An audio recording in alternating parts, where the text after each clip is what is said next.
Right, welcome to our Menopause Month series of webinars. Today I'm talking to Kerry Dolan of Womb Service. Kerry, would you like to introduce yourself? Yeah, my name's Kerry Dolan. I'm a hypnotherapist and I specialise in women's health. So anything really from puberty to menopause and anything in between. So looking at how the mind and body can work together for your ultimate health, whether that's dealing with chronic pain or menstrual cramps or birth or fertility or hot flushes, all of those things and more.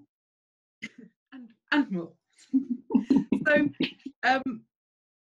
you and I, before I was recording, quickly touched on one of the things that you focus on is getting people back in touch with their body and listening to their body. Would you like to sort of expand on that a bit? Yeah, I think our culture is very much sort of thought focused. We're very much in our heads. So we forget, we really don't check in with our bodies. And I think I was saying to you that it blew my mind that you can now get a water bottle that beeps every certain amount of time to remind you to drink. And it just really resonates with me in that we genuinely need this. Well, we don't genuinely need this, but we have got to a stage where we are so detached from our bodies that you need an alarm to tell you to drink, when in actual fact your body will be screaming it out to you. You know, the dry mouth, the headaches, all of this kind of stuff is going on. But if you don't check in with your body, if you don't know how to just get back into your body, then maybe you do need that cup. But it's a much easier process to actually just be in your body periodically and listen to what the body needs, and the body will guide you. You know, same with we were talking about eating the other day, you know, overeating.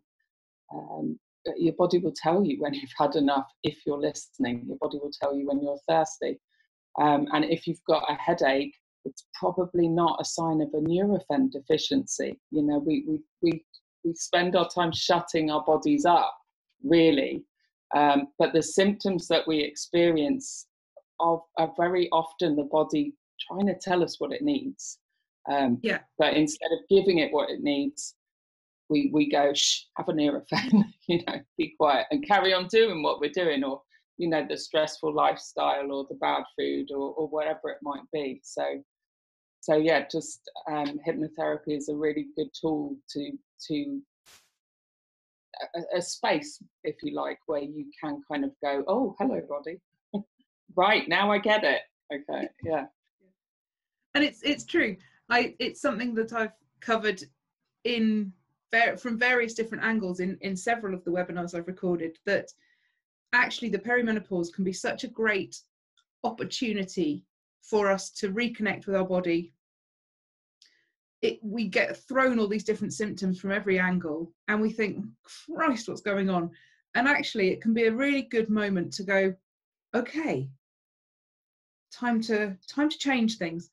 Personally, for me, the fatigue has been the biggie that got me to stop and take notice, and learning just to let go of the guilt of having an afternoon nap, for example.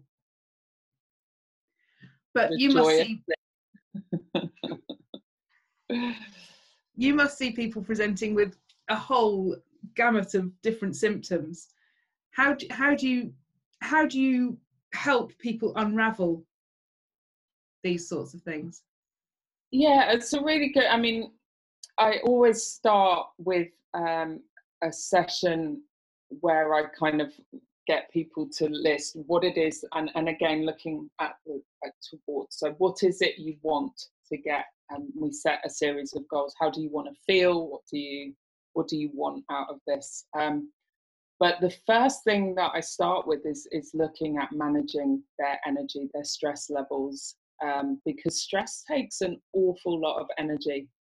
It takes an awful lot of energy, and a lot of us have not realized that we are in what I call turbo mode. So the fight or flight response is designed to get us out of danger, you know, as a kind of extra boost of energy, turbo mode. But a lot of us exist in that, you know, from 9 to 5 at least during our day, just and it takes a lot of energy. And what a lot of people don't realize is, well, where does that energy come from? It comes from all the things that are considered to be non-essential at the moment. So healing and repairing in your body, for example, making the shift from menstruation to menopause. You know, those are changes that are happening. So if your perimenopause is really long and drawn out and difficult, it may well be particularly exacerbated by stress, because whilst you're in the turbo mode, your digestion as well, you know, if your body thinks that you're in an emergency situation, it just kind of shuts the factory floor and primes you to fight or to flight, which neither of which are particularly useful in most of our modern stressful situations. So yeah, just understanding that, and also recognizing how simple it is to change. You know, really, very, very often, most of the women that I see will have made a massive shift in just the first week, because they just introduce things like stopping to breathe a couple of times a day, you know, which is a way of just switching you out of that turbo mode. You know, if you just stop and do a couple of calm breaths 5, 6, 7 times a day, then you've come out of that for a moment. And then even if you go back into it, you've got to kind of work up to that. So just little shifts like that. It's not, you know, it doesn't have to start with huge lifestyle changes. It just starts by recognizing, okay, you are in massive turbo mode. I saw a fertility woman last night who very much her MO, absolutely lovely woman, and we've been working for a couple of weeks. And she was just not stopping. She has her own business, so she was just not stopping. And she has just introduced a couple of really simple techniques like that, and stopped her day at 6 o'clock and made it stop. But the knock-on effect is that she's then sleeping better. So she's more on her game in the morning. And she said, I can't believe it. I'm no less efficient. You know, I still get as much done, and but I do it in a shorter time. And particularly at menopause, I think we are very much, that tiredness catches up with us, because our bodies are making this transition, and it's puberty in reverse, isn't it? And you think back to puberty, we were sleeping till 2 and kind of dragging ourselves around like Kevin and Perry with no energy.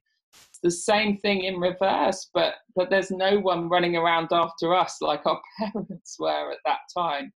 And so we have to do that a little bit. We have to be disciplined and say, well, okay, maybe for a short period of time, I'll cut my working hours if that's at all possible. And it's more possible than you think.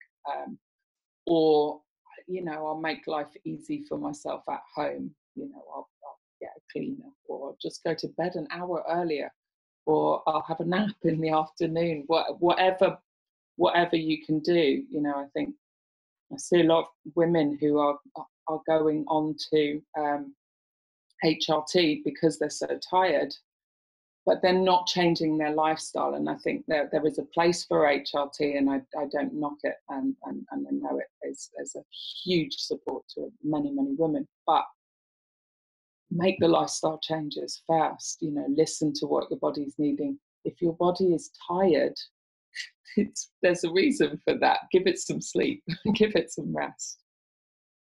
Yeah, and it's interesting in so many of these webinars, when I record them, the overriding message across the piece, and it doesn't matter whether I'm speaking to nutritionists or to doctors or to, you know, for example, hypnotherapists like you, the overriding message is perimenopause is telling you to just make some windows in the day for you. And we're we're ingrained to look after everybody, to work, to be at the top of our game, to be doing everything. It's amazing, actually, exactly as you say, just stopping and breathing, or taking 10 minutes to walk around the block, or, you know, tiny changes. You know, we're not talking a complete life overhaul of change your job, up sticks, leave, go and live in a remote community somewhere in outer Mongolia. You know, we're just saying, put yourself first a few times each day. And it can be really, it's a tiny little pause, and that pause might be, I've got a great analogy for you. When I was younger, I played rugby, not for any skill, but just because I happened to work behind the bar in the rugby club and they were desperate. But I played a match. I was really poor. I played a match once, and for a change, I got the ball and held onto it and started running. And at some point, I was like, oh my God, I can't sense that anyone's behind me. I must be going really fast and doing really well. And so eventually I took the risk to look behind me to see where everyone was. And I'd run straight off the pitch, you know, sideways. And I think that's a really, you know, we're so busy, like, God, just more, keep doing. Those pauses are the parts where you go, oh, okay, what I'm doing is not what I need to be doing. So we save ourselves so much work. So, you know, it's not even the case that it's efficient. It's not efficient to be working that way, even if your work ethic is really, really strong and you don't want to give yourself a rest because you just deserve it and you should.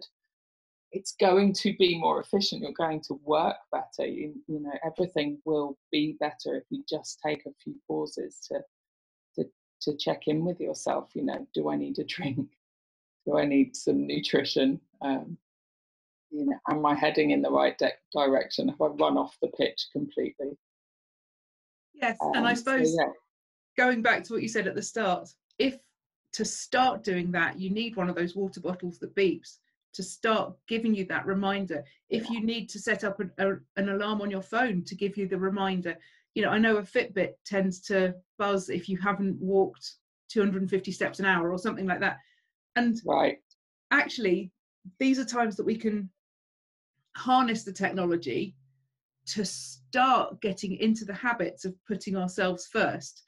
And whilst on the one hand, it's crazy that these things need to exist and that there's such a huge market for them. But on the other hand, I guess since they're there, we can make use of them and go, right, okay, so I know this is something I don't do. I don't put myself first in terms of drinking water or getting fresh air or whatever. I'm going to set a reminder. And it becomes a diarised event. And so then it gains importance, because we're terrible also for, well, it's in the diary, so I've got to do it, but I'm not in the diary. Yeah, it's easy to cut. It's a blank space, so you can fill it. And I think that's it's something that we do. If there's any space in our day, we fill it. We're ingrained with this idea that every moment has to be productive. But in that productivity, we lose sight of the work that is done in our bodies, in our unconscious minds, and in our kind of peace of mind in those still moments, those quiet moments. There's huge value and hugely valuable stuff going on at that time. But because we're not consciously aware of it, we can't sort of check it off on our tick list, then we don't value it enough. And until you start making those breaks, and you know, just starting, like I said, with a few breaks in the day where you stop, might be every time you look at your phone to check a text. I did that with my brother, actually. He was getting really stressed with his employees at work and asked me for some tips, which is very rare because he's not into the woo-woo stuff. And so I said to him, well, just, you know, every time your phone beeps, do some calm breathing. And he was a bit miffed, but I knew he wouldn't meditate or anything like that. So I thought I'd keep it real. But he did phone me a few weeks later and say, oh my God, that's amazing. And I particularly do it when I know it's my work beep, like his notification, and just taking a couple of calm breaths. So he was in a calm state to deal with whatever cropped up had made a big difference for him. So you can, like you say, use technology to support you in that. And then it becomes more natural to check in with yourself. How do I feel? What's going on for me? And there's just a number of, if we've got time, I can show you a short technique that's good for checking in. Yeah, go for it.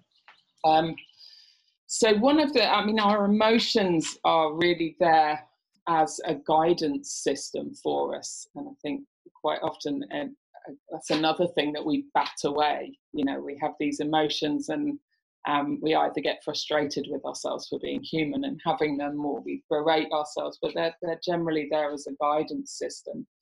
But what we can do once we've recognized what the message is, so if it's sadness, then particularly we've probably lost something that's important to us, and it's important to recognize that. If we're angry, then maybe someone's overstepped our boundaries. If we're fearful, we need to look around at what that fear is. Is it a perceived fear, or is it a real threat? So things like that. And once we've looked at those emotions and listened to their message, that's an important step. But sometimes what we do is get stuck in those emotions, and that's when they can be problematic. Sometimes we just go round and round in circles, not really taking anything from the emotion, not learning from it, not making any changes, but just getting stuck in that particularly negative feeling. So this is a really good technique for diffusing that, if you like. Are you up for this? Yeah. So all you need to do, if you can think of a time when you felt a negative, you're not going to have to share it with us. So a time when you felt a negative emotion, it could be just a person who irritated you, or whatever. We all have our go-to negative emotions, so it's useful to do it with one of those. Have you got one? Yep. Okay. So if you just close your eyes and just be there, so seeing that situation through your own eyes, so as though you were there, and just play that out, and you'll start to notice that you can feel that emotion. Yeah. Where is that in your body? Yeah. Okay. So if the 0 was like really low and 10 was really high, whereabouts is that emotion at the moment? Probably about 5 or 6. Okay. And the amazing thing about your imagination is that you can turn that up. So just imagine like you've got a dial, and you can turn that emotion up a little bit, maybe get it to about an 8. Are you there? Yep. Fantastic. How amazing is that in itself? So then just pick a fist and clench it, doesn't matter which one. Yep. Okay. And just imagine that emotion, just sort of that feeling just draining into that fist. Okay. And then shake the fist out and open your eyes. Okay. All right. So now what we're going to do is close your eyes, and this time think of just a pleasant emotion. So it might be kind of sitting on a beach relaxing. It might be watching Netflix. It might be a particularly loved up moment, whatever it is. There's a big smile, so I know you've got one. Okay. And whereabouts is that feeling? That feeling is happy face feeling. That's not a good description, but it feels happy in here. Where is that on a 0 to 10? It's easily a 9 or 10. Fantastic. Good. So I want you to do the same, but with the opposite fist. So clench that fist and just send that happy face feeling into that fist. Yep. Brilliant. And then shake it out and open your eyes. Okay. So what we've just done there in hypnotherapy terms is created 2 anchors. So anchors it's our brain's way of just cheating, really. It kind of recognizes and pattern matches things to make life easier. That's why you don't have to learn things over and over again, because once your brain has seen that you do a couple of things together at the same time, it makes a pathway. But it does that every time 2 things happen together, and unless you use them, then they just get don't know, I've got Pac-Man image getting munched up. I don't think that's how it works, but anyway. So you've just created 2 anchors between those 2 different feelings and clenching your fists. So what we can do then to diffuse that is if you fire both those anchors together, it just confuses the brain. So if you close your eyes now and clench both fists, and then try to get back to that first feeling. It won't let me. Yeah. So it's just that's it, that's the magic. But it's just playing with the way that the brain works. But it's a really good one. I use it quite a lot when you've got those emotions that you just can't shake, and you kind of dealt with it, you know, you're irritated about something, and you've dealt with it in whatever way you need to deal with it, and now you just kind of need to let it go. You know, I sometimes do that on my walk home, not with my eyes shut, but with my eyes open, once you get the hang of it. But so it's a really good one. But it's good for cravings. If you're craving a particular kind of food that you really don't feel like you should eat, and it's a really good way of dealing with the emotions behind eating. It's a really good way of shifting stress, you know, shifting yourself out of stress, and anxiety is a really good one for anxiety. So it's just a really good state change to use. Wow. I feel like I'm all happy face now, which is great. Yeah. Ready to face the day. But it's interesting, isn't it? And that's it in a nutshell. What you're thinking has a massive impact. You can recreate really horrible feelings, or you can recreate really positive ones, but we do tend to do a lot of the recreating of the horrible feelings to no avail. Whereas, you know, if we look at what we want and create a better energy, essentially, that's why we look at what is it that you want to get. That's going to create a much better energy than what is it you don't want.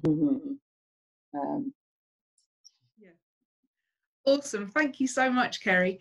And if anyone has been watching this and wants to get some more information, when I pop this into the group, are you happy to answer any questions people have? And absolutely, I'd love to. Perfect. And then if anybody wants to work with you, they can find your details through the website. Thank you very, very much. Thank you. Take care. Lovely talking to you. Thank you.